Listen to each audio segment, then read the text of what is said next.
Thermal and statistical physics, Boltzmann statistics chapter पढ़ रहे हैं हम। और आज के जो टॉपिक हैं वो दो हैं।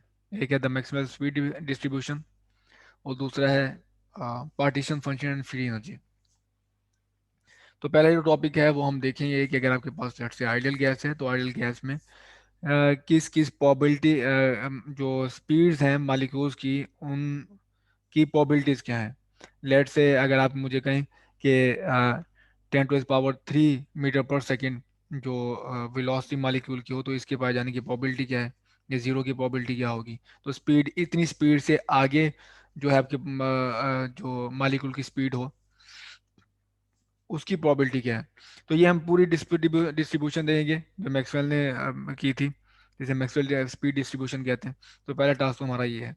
दूसरा टास्क हमारा ये है कि आपने देखा था कि आपके पास अगर क्लोज सिस्टम है तो नंबर ऑफ स्टेट्स जो फंडामेंटल क्वांटिटी है वो हम मल्टीप्लिसिटी से डिफाइन करते थे, और उसका लॉग था लॉग था इंट्रॉपी मल्टीप्लिसिटी का। इसी तरह इसके एनालॉगस हमारे पास एक क्वांटिटी है जो अब मौजूद है, वो है z, पार्टीशन फंक्शन।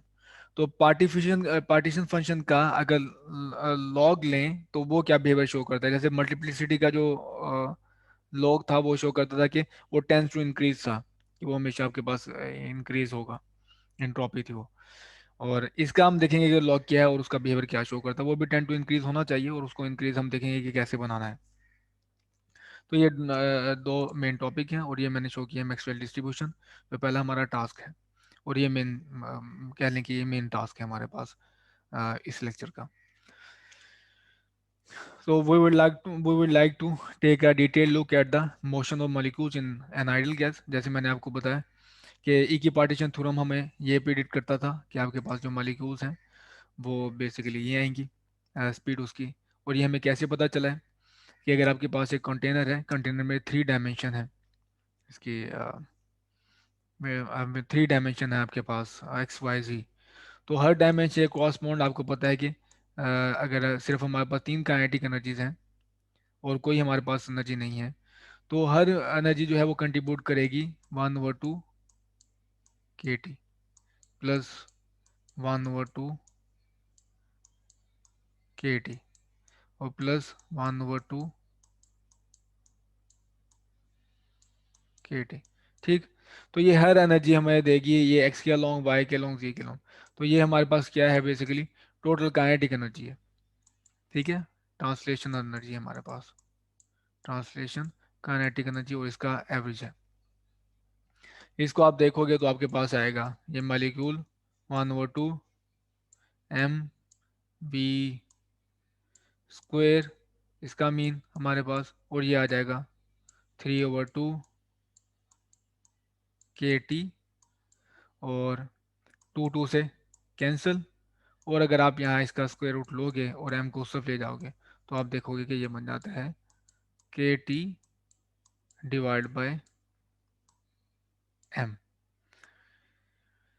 तो ये रही हमारे पास, ये रूट मीन स्क्वायर वेलोसिटी हम कहते हैं। तो पार्टीशन फंक्शन देखिए हमें ये बताता है कि आपके पास जो वेलोसिटी है रूट मीन स्क्वायर वो है 3 kT/m। ठीक है, गिवन टेम्परेचर पे अगर आपके पास कोई मॉलिक्यूल है जैसे नाइट्रोजन है, उसका मॉलिक्यूल के वैल्यू पुट करोगे गिवन टेम्परेचर पे, आपको बताया है कि उसके रूट मीन स्क्वायर वेलोसिटी क्या है। तो अब ये एक तो नंबर था, एक वेलोसिटी थी। ठीक है, हमने देख ली, पार्टीशन थ्योरम ने हमें दे दी है। लेकिन हम देखना चाहेंगे कि फिलहाल अगर आपके पास स्पीड है, let's ask what is the probability of some particular molecule moving at a given speed. तो हम बता, अब अगर हम ये सवाल करें कि 500 मीटर पर सेकेंड वेलोसिटी हो पार्टिकल की, तो उसकी प्रोबेबिलिटी क्या है। तो टेक्निकली वैसे ये जीरो है। उसकी वजह ये है कि आपके पास जो प्रोबेबिलिटी डोमेन है आपको पता है 0 से लेके 1 तक है। और का जो आपके पास जो ये पूरा स्प्रेड होगा में इसकी स्पीड की डिस्ट्रीब्यूशन का, वो बहुत ज़्यादा होगा। और आप कोई भी एक पार्टिकल की बात करेंगे तो वो जो स्प्रेड आपके पास उसकी प्रोबेबिलिटी ज़ीरो मिलेगी। ये बिल्कुल जैसे प्रोबेबिलिटी में हम एक इंटरवल की बात करते हैं, हम एक पॉइंट की बात नहीं करती, उसकी वो टेक्निकली वो ज़ीरो ही होता है। तो हमें इंटरवल देना पड़ता है कि इस इंटरवल में लेट से वी वी से लेके v+dv तक जो पार्टिकल हैं उनकी स्पीड क्या होगी। तो some speeds are less probable than other, और आपके पास जो कुछ स्पीड होंगी, हम ये भी देखते हैं कि कुछ स्पीड जो ज़्यादा होंगी दूसरी से। जैसे कि आपके पास अगर ने टू रूम टेम्परेचर है, एलएस है, तो आपको पता है कि जो ग्राउंड स्टेट एनर्जी होती है उसकी प्रोबेबिलिटी ज़्यादा होती है अगर आपने टेम्परेचर ज़्यादा नहीं दिया हुआ। तो वो कुछ उस केस में गिवन टेम्परेचर पे हाई प्रोबेबल होंगी, कुछ लेस प्रोबेबल होंगी। तो इस केस में जो हमारे पास नॉर्मलाइज ग्राफ आता है वो ये है, मैं शो करना चाहता।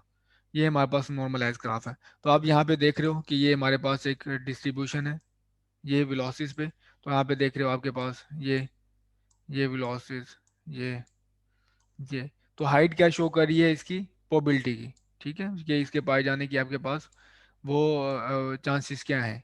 ठीक, तो हाइट वगैरह आपकी ये शो कर रही है। डीवी को हम कहते हैं डिस्ट्रीब्यूशन फंक्शन।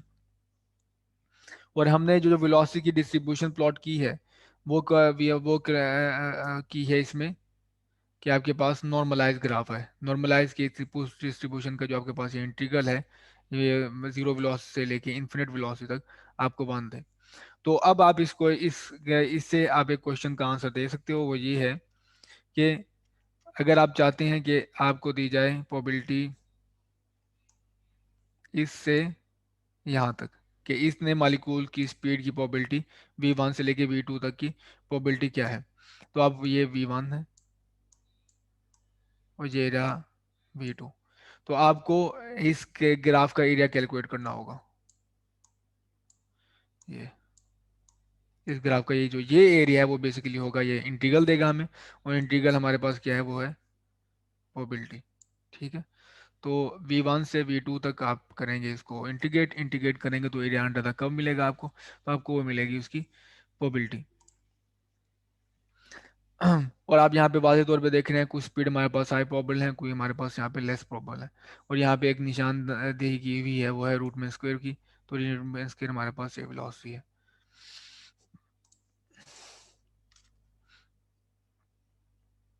तो अगर आपके पास इंटरवल जो है वो इन्फिनिटेसिमल है, आप इसको इंटरवल को जीरो नहीं कर सकते लेकिन इन्फिनिटेसिमल कर सकते हैं। अगर आपको एक लेट्स से 500 मीटर पर सेकंड चाहिए, तो आपको 500 माइनस एप्सिलॉन और से लेके 500 प्लस एप्सिलॉन तक आपने इसको इंटीग्रेट करना होगा, और वो जो डिफरेंस है वो इन्फिनिटेसिमल बना लें।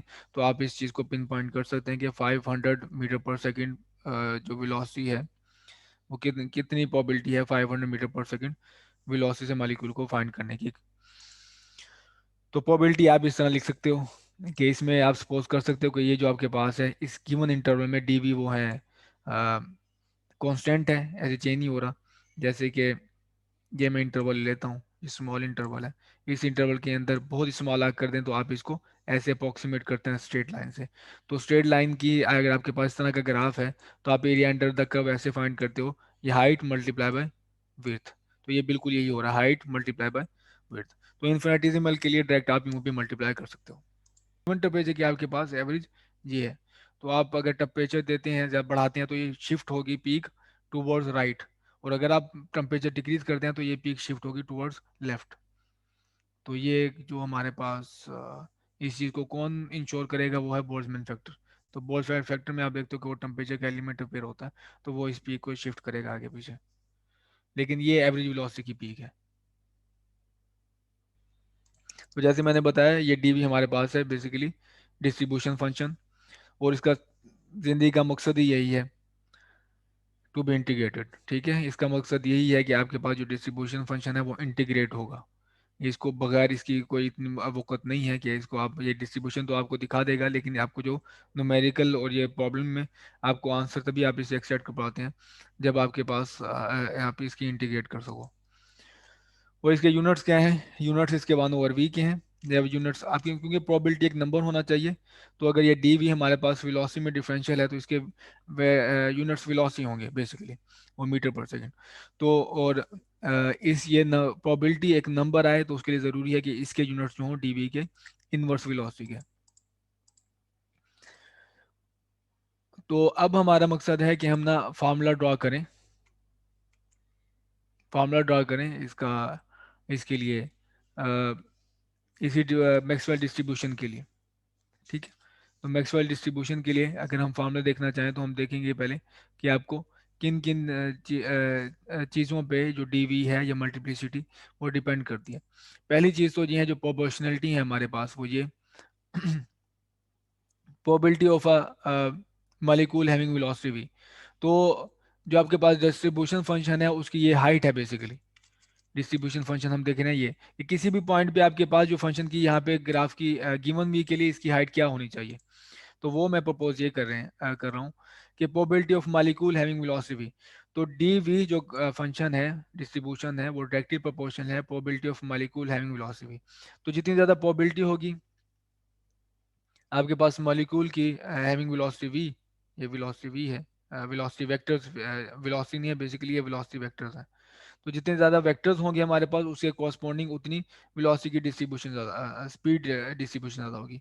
तो यहाँ पे दो चीज़ें हैं, एक चीज़ है वेलोसिटी वेक्टर और दूसरी चीज़ है हमारे पास यहाँ पे स्पीड है।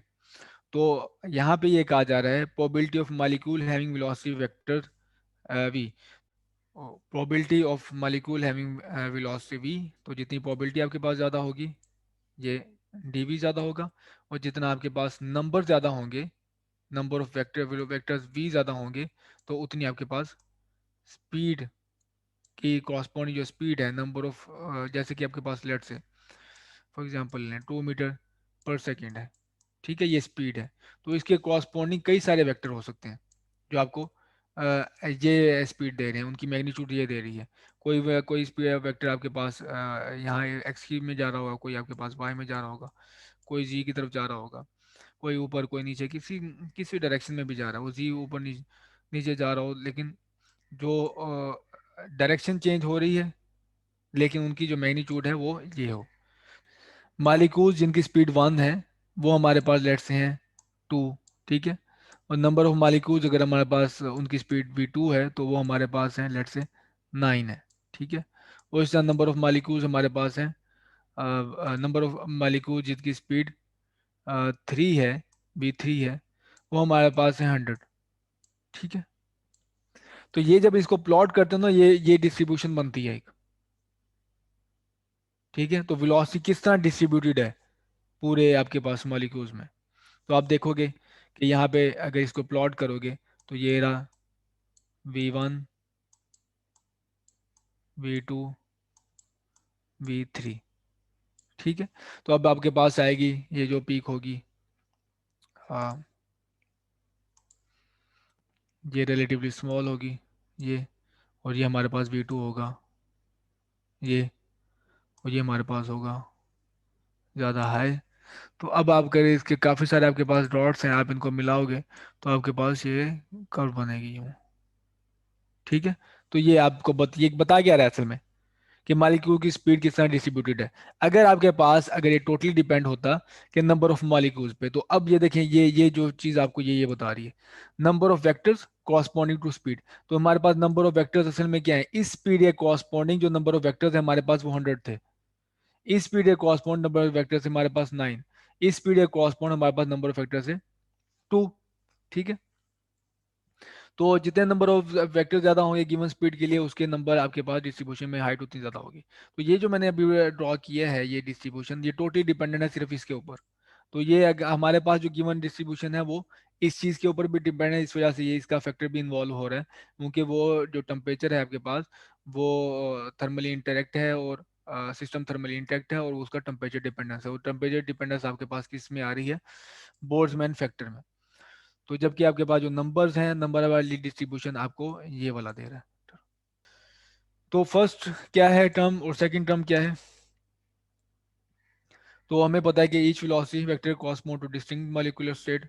तो यहाँ पे हम जो चीज़ जिस चीज़ की डिपेंडेंस देख रहे हैं वो ये है कि हमारे पास जो डिस्टिंक्ट स्टेट्स हैं वो फाइंड कर सकते हैं कि गिवन वेलोसिटी वेक्टर से। ये वेलोसिटी जो मॉलिक्यूल की जो स्टेट है वो ट्रांसलेशन स्टेट वो किसी और वेरिएबल पे डिपेंडेंट नहीं है। तो सिर्फ और सिर्फ जो सोल डिपेंडेंस है वो वेलोसिटी पे है। तो जब अगर आपके पास ऐसा हो जो एनर्जी आपके पास है, तो ये आपके पास स्टेट की एनर्जी ये है। तो probability of molecule having velocity v वो डायरेक्टली प्रोपोर्शनल क्या होगा, बोल्ट्जमैन फैक्टर के। तो बोल्ट्जमैन फैक्टर ये आ गया, उसकी जगह पे आप एनर्जी पुट कर दोगे, एनर्जी हमारे पास क्या है -1/2 mv²। तो काइनेटिक एनर्जी की बात करें कोई और स्टेट वेरिएबल नहीं है, तो इस वजह से सिर्फ यहाँ पे आपके पास सिंगल स्टेट वेरिएबल, सिंगल जो क्वांटिटी आ जाएगी जो कोई एनर्जी है, और एनर्जी हमारे पास है इस केस में 1/2 mv²।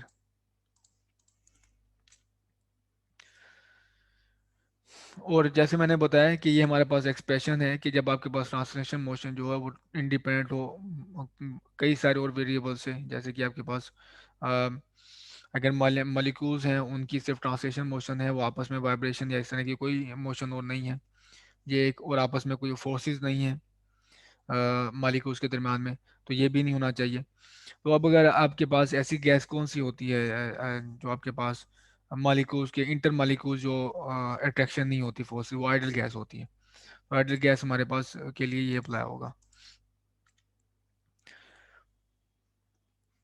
Most likely velocity vector for molecule in an ideal gas is zero. तो हमारे पास जो आइडल गैस है उसमें मोस्ट लाइकली जो स्टेट होती हैं वो है जीरो। वो कैसे है?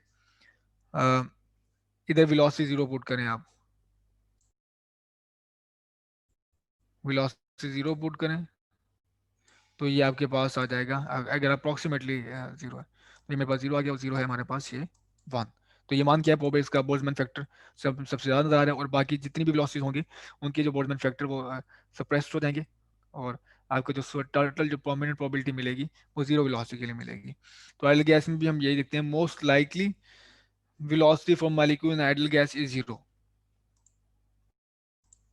अच्छा, तो for the set of velocity vector corresponding to any given speed lives on the surface। अच्छा, ये हमने यहाँ पे देखा कि ये जो इस आर्गुमेंट में most likely velocity vector for molecule in an ideal gas is zero, तो मैंने आपको शो किया कि ये आपके पास आइडल गैस में जीरो है। तो वो कहाँ से जीरो है, हम आप इस ग्राफ से भी देख सकते हो कि जैसे आपके पास जैसे आप जीरो के करीब जाते हो, देखो ये पैराबोला है, देखिए पैराबोला, ये इंक्रीज हो रहा है, ग्राफ इंक्रीजिंग पैराबोला है।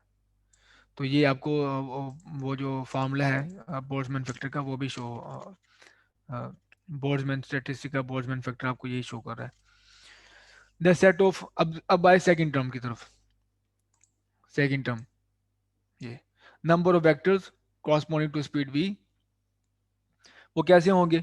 जैसे अगर आप इसको इमेजिन करो कि आपके पास एक वो सरफेस है, ये है सरफेस और रेडियस वी है, ये रेडियस वी है। तो इसको मैं अगर मैं ड्रॉ करना चाहूँ तो ये है सेंटर, ये और ये सरफेस, और ये असल में वेक्टर किसको शो कर रहा है, गिवन स्पीड को। और गिवन स्पीड पे अगर ये आर की वैल्यू फिक्स होगी, यानी कि वी की वैल्यू फिक्स है, इसका रेडियस फिक्स है तो वी की वैल्यू फिक्स है, तो गिवन स्पीड के लिए आपके पास जो सारे पॉइंट्स होंगे इस पूरे स्फेयर पे वो उसके वेक्टर्स हैं। तो आप इसको इस तरह से इमेजिन कर सकते हैं। तो आप रेडियस स्पेसिफाई करें इसका स्फेयर का, वो आपकी होगी, आपने स्पेसिफाई कर दी गिवन स्पीड। तो जितने पॉइंट्स होंगे इस स्फेयर स्फेयर के ऊपर वो पॉसिबल वेलोसिटी वेक्टर होंगे। ठीक है, तो आप क्या यहाँ से देख लो कि जितने आपके पास इसका रेडियस ज़्यादा होगा वेलोसिटी का स्पीड का, इस स्फेयर का जो रेडियस है हमारे पास वो स्पीड है, तो जितनी स्पीड ज़्यादा होगी इस स्फेयर का रेडियस ज़्यादा होगा, और जितना रेडियस ज़्यादा होगा इसका जो एरिया ज़्यादा होगा, और जितना एरिया ज़्यादा होगा इसके ऊपर नंबर ऑफ पॉइंट ज़्यादा होंगे, और जितना नंबर ऑफ पॉइंट्स ज़्यादा होंगे आपके पास उतने ज़्यादा वेलोसिटी वेक्टर होंगे। तो जितना आप इसको कम करते जाओ तो वेलोसिटी वेक्टर जो है आपके पास कम होते चले जाएंगे। तो ये हमारे पास एक और बिहेवियर है कि आप जैसे वो स्पीड कम करते जाते हैं तो आपके पास जो इसकी वजह से जो वो है डिस्ट्रीब्यूशन फंक्शन, डिस्ट्रीब्यूशन फंक्शन पे इसकी वजह से इफेक्ट क्या होगा, वो इसको कम करेगा।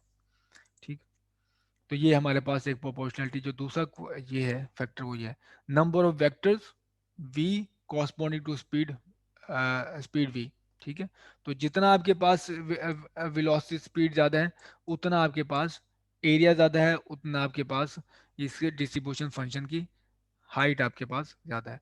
लेकिन जितना आप इसको कम करेंगे तो क्वाड्रेटिकली डिक्रीज होगा, और आपके पास यहाँ पे आपको इस फंक्शन में नज़र आ रहा है वाजे तौर पे। ये देखें जैसे आप इसको स्पीड पे कम जा रहे हैं तो ये वैनिश भी हो रही है नियर टू जीरो, ये देखिए तेजी से इंक्रीज कर रही है, नियर टू जीरो इंक्रीज तेजी से करती है, लेकिन जीरो पे ये वैनिश भी कर जाती है। तो तेजी से इंक्रीज करने की वजह आपको ये फैक्टर दे रहा है, ये वाला बोल्ट्जमैन फैक्टर। तेजी से इंक्रीज करने की वजह आपको ये बोल्ट्जमैन फैक्टर दे रहा है, और तेजी से डिके वो जीरो करने की वजह क्या है हमारे पास, वो ये फैक्टर है। ठीक, तो अब अगर आप इन दोनों को इकट्ठा कर लें और साथ एक डीजनरेसी फैक्टर पुट कर लें कि हमारे पास डीजनरेट स्टेट भी हैं अगर हो सकती हैं, तो हम उसको, अब हमारे पास प्रोपोर्शनलिटी कॉन्स्टेंट आ जाएगा। तो ये हमारे पास है डिस्ट्रीब्यूशन फंक्शन।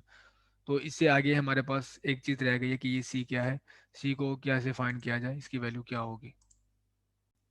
सी की वैल्यू हमने देखनी है क्या है, और वो हमारे पास पता है हमें कि आपके पास जो टोटल जो, अगर आप प्रोबेबिलिटी लेते हैं अ, किसी भी स्पीड की प्रोबेबिलिटी अगर हम देखते हैं, तो वो आपके पास जो टोटल प्रोबेबिलिटी है वो 1 होनी चाहिए। To determine c, note that the total probability of finding the molecule at some speed.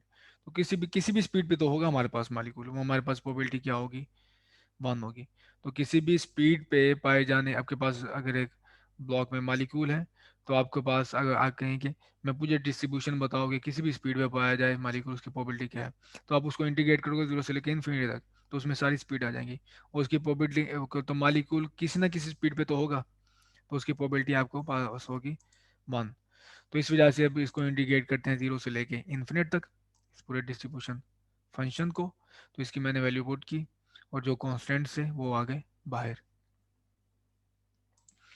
तो ये इंटीग्रल जो पेयर हो रहा है, अगर आप इसकी सब्स्टिट्यूशन करें, ये इसमें वैल्यू पुट करें, बी की जगह पे ये सब्स्टिट्यूट कर दें वेरिएबल, तो आप देखेंगे ये ट्रांसफॉर्म हो जाएगा गॉसियन इंटीग्रल में। तो गॉसियन इंटीग्रल हमने क्वांटम मैकेनिक्स में भी देखे हैं, तो आपके पास ये इनके एंटी डेरिवेटिव एग्जिस्ट नहीं करते, तो इसको इंटीग्रेट करने का तरीकाकार और है, और इस वजह से इसका जो है एक अलग से फार्मूला, जनरल फार्मूला भी पाया जाता है। ये है इवन, और इवन के लिए भी फार्मूला है, ऑड के लिए भी, लेकिन इस केस में जो जो हम डिस्कस कर रहे हैं उसमें पावर एक्स स्क्वायर है। अगर यहाँ पे जी इवन पावर है तो आपके पास फार्मूला एक होता है, और इसी तरह अगर आपके पास यहाँ पे ऑड पावर्स हैं तो एक अलग फार्मूला है। तो यहाँ पे हमारे पास इवन है, तो इवन के लिए अगर आप इसको इंटीग्रेट करोगे x square minus x square D x, ये आएगा √π/4। तो गॉसियन इंटीग्रल की निशानदेही मैं आपको बता दूं, ये चीज़ है कि एक्सपोनेंट है, एक्सपोनेंट में माइनस है, और उसका एक्स का स्क्वायर है। तो गॉसियन इंटीग्रल, अगर आपके पास यहाँ पे पावर आती है, एक्स आता है, एक्स स्क्वायर आता है, एक्स क्यूब आता है, x4 आता है, तो उसके फार्मूलाज मौजूद हैं, आप वो यूज़ करके इनको एवेलुएट कर सकते हो। तो इसकी वैल्यू अगर आप पुट करें तो हमारे पास थोड़ा सा रीअरेंज करें, रीअरेंज करने के बाद आपको पता चलेगा कि सी हमारे पास ये है। तो ये मिल गया हमें सी। अब सी जब मिल गया तो आप दोबारा इसी एक्सप्रेशन में पुट करते हैं, तो हमारे पास ये है फाइनल रिजल्ट। तो d v which is a distribution is equal to m/2 π/kt power 3 whole power 3/2 into 4 π v² e power minus mv²/2 kt। So this is called the Maxwell speed distribution. तो ये Maxwell distribution है, और ये आपको याद करना इतना मुश्किल नहीं है। आपने सिर्फ याद रखना है कि दो फैक्टर्स हैं, एक ये कि एक बोल्ट्जमैन फैक्टर है, और दूसरा है हमारे पास स्फेयर। तो स्फेयर का रेडियस है, और दूसरा बोल्ट्जमैन फैक्टर है। बोल्ट्जमैन फैक्टर में अगर हम काइनेटिक एनर्जी पुट कर दें तो आपके पास ये एक्सप्रेशन आ जाता है, और स्फेयर का रेडियस तो हर किसी को याद ही होता है, तो स्फेयर का रेडियस हमारे पास ये आ गया। तो ये हमारे पास क्या चीज़ है, ये कॉन्स्टेंट है, जो चीज़ मायने रखती है हमारे पास वो ये होगी। ये क्या है, तो ये हमारे पास है द मैक्सवेल स्पीड डिस्ट्रीब्यूशन। तो आपको ये बताएगी कि आपके पास पर्टिकुलर, अगर आपको प्रोबेबिलिटी चाहिए इस एक पर्टिकुलर स्पीड के लिए, तो आप यहाँ से एवेलुएट कर सकते हैं। तो प्लॉट डिस्ट्रीब्यूशन है, उसको ज़रा हम देखें। ये है प्लॉट डिस्ट्रीब्यूशन आपके पास। तो अब अगर आप इसके फीचर एक्सप्लेन करें फार्मूला को देखने के बाद, for value small v speed the curve is parabola, तो आपको नजर आ रहा है कि स्मॉल वी के लिए कर्व आपके पास ये देखिए पैराबोला है। तो यहाँ तक आपके पास पहले है ये पैराबोला, यहाँ तक तकरीबन यहाँ पे ये पैराबोला कुछ होता है, फिर ये स्ट्रेट लाइन कन्वर्ट हो जाती है, फिर ये डिक्रीज होना शुरू करती है, डिक्रीज करते करते फिर एक टाइम आता है पीक पे होने के बाद ये एक्सपोनेंशियल डिक्रीज होना शुरू करती है। लेकिन स्मॉल स्पीड के लिए हमारे पास क्या है यहाँ पे, पैराबोला। और पैराबोला कैसे है, मैंने आपको बताया कि बोल्ट्जमैन फैक्टर की जो प्रोमिनेंस है वो हमें यहाँ पे ज़्यादा नज़र आ रही है इस रीजन में, कि बोल्ट्जमैन फैक्टर हमारे पास यहाँ पे प्रोमिनेंट है, और अगर आप स्मॉल वेव से पुट करेंगे तो आपके पास जो बोल्ट्जमैन फैक्टर है वो अप्रोचेस टू 1 हो जाता है। ठीक है, तो आपको पता है बोल्ट्जमैन फैक्टर की मैक्सिमम वैल्यू यही होती है। और जैसे आपके पास जीरो पुट करते हैं आपके पास, तो एग्जैक्टली जीरो भी हो जाता है। वो कैसे जीरो हो रहा है, वो ऐसे, ये देखें ये। तो आपके पास स्मॉल स्पीड करेंगे तो इन दोनों में कंपटीशन होगा, कि ये आपके पास देगा 1 के क्रॉसपॉन्ड, और ये आपके पास देखें ये भी तो पड़ा है यहाँ पे। अगर आप यहाँ पे जीरो पुट करें तो ये सारी डिस्ट्रीब्यूशन आपके पास जीरो हो जाएगी। तो जीरो की हमें जीरो को इंश्योर ये करता है, और फिजिकली आपको पता है कि जो बोर्ड्स जो जीरो वेलोसिटी है वो मोस्ट लाइकली है, जीरो मोस्ट लाइकली है, लेकिन उसके वेलोसिटी वेक्टर्स कम है। तो अगर आप इसको इंटरप्रेट करना चाहिए, देखें जैसे मैंने बताया कि ये जीरो वेलोसिटी पुट करेंगे तो ये देखेंगे, ये आपको दे देगा one, most likely, highly probable, ठीक है। लेकिन इसके वेलोसिटी वेक्टर कम है, वो क्यों? क्योंकि जीरो रेडियस का स्फीयर देखें उसमें कितने वेक्टर आएंगे, बहुत कम, या ना होने के बराबर। तो v जीरो होने का मतलब है कि आपने ऐसा स्फीयर ड्रॉ किया है जिसका रेडियस जीरो है और उसमें वेक्टर नहीं आएंगे जीरो वेक्टर के, तो उसमें कोई आपके पास नंबर ऑफ वेक्टर्स नहीं आएंगे जो गिवन स्पीड के लिए हैं। तो आपके पास ये अप्रोच कर देता है जीरो को। तो दोनों अलग अलग टर्म आप सोचें दोनों के बारे में, तो आपको यहाँ से सही अंदाजा होता है, वरना आप यहाँ पे कंफ्यूज हो जाएंगे। Zero is the most likely velocity vector goes to zero at high speed much greater than KTM। और आपके पास क्या करेगी इस KTM से, अगर आप ज़्यादा आगे जाते हैं 100 KTM से, जो यहाँ पे आपके पास है, तो वो भी क्या करता है, एक्सपोनेंशियल डिके है। तो ये प्रॉपर्टीज हैं इस मैक्सवेल स्पीड डिस्ट्रीब्यूशन की। तो अब बात करें, अगर मैंने मैक्सिमम वैल्यू चाहिए, तो आपको पता है कि मैक्सिमम वैल्यू के लिए आपके पास जो डेरिवेटिव जीरो हो जाता है। मैक्सिमम फाइंड करने का ये तरीका कार होता है कि आप डेरिवेटिव लें डिस्ट्रीब्यूशन का और उसको सेट करें इक्वल टू जीरो, तो आपको नजर आएगा ये v max is equal to 2 KT under m. तो ये एरिया आपके पास स्पीड डिस्ट्रीब्यूशन। तो इसको अगर आप अप्लाई करेंगे इसके ऊपर फार्मूला, तो विद रिस्पेक्ट टू वी है, तो विद रिस्पेक्ट टू वी आप देखोगे कि ये आपके पास प्रोडक्ट आएगा, ठीक। तो अगर मैं इस पर अप्लाई करना चाहूँ डी ओवर, और यहाँ पे हमारे पास है डी वी है, विद रिस्पेक्ट टू वी है डी वी। तो आप इसे ट्राई करें, आप इसे ट्राई करें, ये डी वी बाई डी। तो आप यहाँ से भी देख रहे हैं कि वी आर एम एस जो है,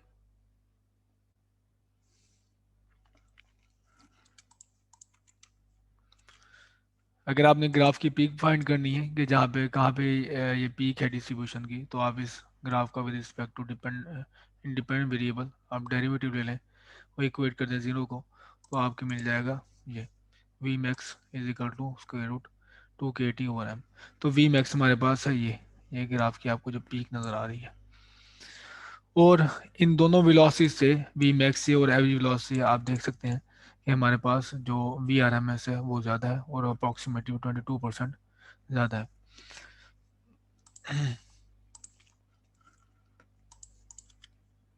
the average speed is different still, और आप अगर आप इससे एवरेज फाइंड करें तो आप देख सकते हैं कि एवरेज हमारे पास स्टिल डिफरेंट है। और एवरेज फाइंड करने का हमारे पास प्रीवियसली एक फार्मूला मौजूद है कि आप डी वी को, जो डिस्ट्रीब्यूशन को वी से मल्टीप्लाई कर दें, या फिर ये कहें कि ये प्रोबेबिलिटी को, वेलोसिटी और उससे कॉरस्पॉन्डिंग उसकी प्रोबेबिलिटी को, जो हमारे पास फार्मूला है वेलोसिटी और कॉरस्पॉन्डिंग उसकी जो प्रोबेबिलिटी है उसको मल्टीप्लाई करके सब ये फैक्टर सम कर दें, तो आपके पास आ जाती है एवरेज। तो ये रही मेरे पास एवरेज। और अगेन ये गॉसियन इंटीग्रल मैंने यूज़ किया है यहाँ पे, और गॉसियन इंटीग्रल हमें बता रहा है कि आपके पास अगर मैं इस सम को कन्वर्ट कर लूँ इंटीग्रल में, तो पॉसिबल है कि आपके पास जो ये डी वी बहुत स्मॉल हो, और आप इस सम को इंटीग्रल में कन्वर्ट कर सकते हैं। और डी वी की मैंने वैल्यू पुट करी, ये फैक्टर है 7 4 पाई, ये इन रूट से बाहर है।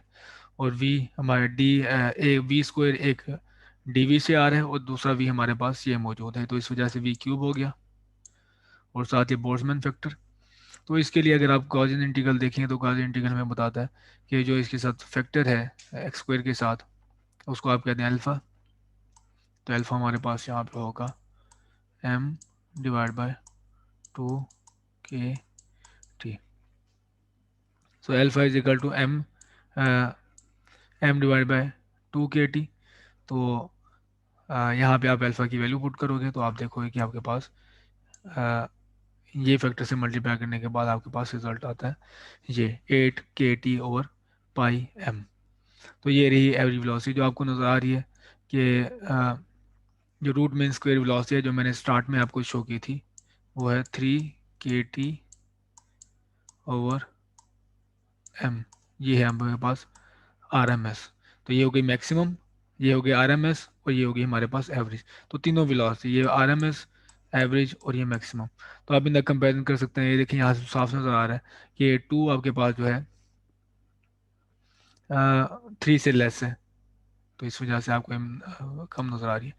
दूसरी आप यहाँ देख लें कि 8/पाई, ये भी 3 से लेस है, 3 से लेस है, तो इस वजह से आपके पास यहाँ पे एवरेज जो है वो आर एम एस से पीछे आ रही है। एग्जाम्पल कंसीडर कर लेते हैं एक, जैसे कि हमारे पास एक नाइट्रोजन मॉलिक्यूल है, और वो एयर मॉलिक्यूल है, और एट रूम टेम्परेचर जो 300 केल्विन है।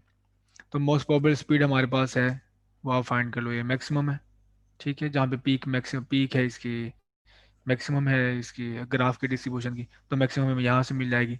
ये मैंने कहाँ से फाइंड की? अब मोलेकुलर जो मैस है नाइट्रोजन का वो फाइंड करोगे, मोलेकुलर मैस केजी में ये गिवन होता है, और क्योंकि नाइट्रोजन मालिक्यूल है तो N2 आपके पास आएगा, तो यहाँ पे 2 मल्टीप्लाई कर दोगे। टी मैंने पुट किया है 300 केल्विन, 300 केल्विन। तो ये पुट करने के बाद के की वैल्यू ऐसे बोल्ट्जमैन कांस्टेंट है, तो ये आपको मिलेगा 422 मीटर पर सेकेंड। अब क्वेश्चन ये पूछा जाता है, what is the probability that a particular molecule is moving faster than 100 metre per second. तो मैं वो प्रोबेबिलिटी फाइंड करना चाहता हूँ कि जो मालिक्यूल्स की जो स्पीड हो वो 1000 से ज़्यादा हो। तो कितने नंबर प्रोबेबिलिटी क्या है कि मेरे पास मालिक्यूल 100 मीटर पर सेकेंड से फास्ट मूव कर रहा हूँ। तो पहला तो एक ग्राफिकल वे है, ग्राफिकल वे ये है हमारे पास कि जो मैं ना वो क्या करता हूँ कि फैक्टर फाइंड करता हूँ। The speed 100 exceeds v max by factor, और वो क्या होगा, आप गिवन स्पीड को डिवाइड करते हैं 422 से, तो ये मैक्सिमम स्पीड से इतना फैक्टर वो एक्सीड करेगी। तो इसका मतलब यही है, गिवन स्पीड को अगर आप मैक्सिमम स्पीड से डिवाइड करें तो इसका मतलब है कि आपके पास जो स्पीड है गिवन, जैसे मैं यहाँ पे ड्रॉ करता हूँ, तो मेरे पास ग्राफ है ये इस तरह से। तो लेट से मैक्सिमम स्पीड आपके पास ये है 422, और अ, आपके पास जो फैक्टर है अगर इसका इससे मल्टीप्लाई करें 422 से, वो लेट से यहाँ पे कोई लाई करता है स्पीड का, तो ये है 2 × फैक्टर 2.37,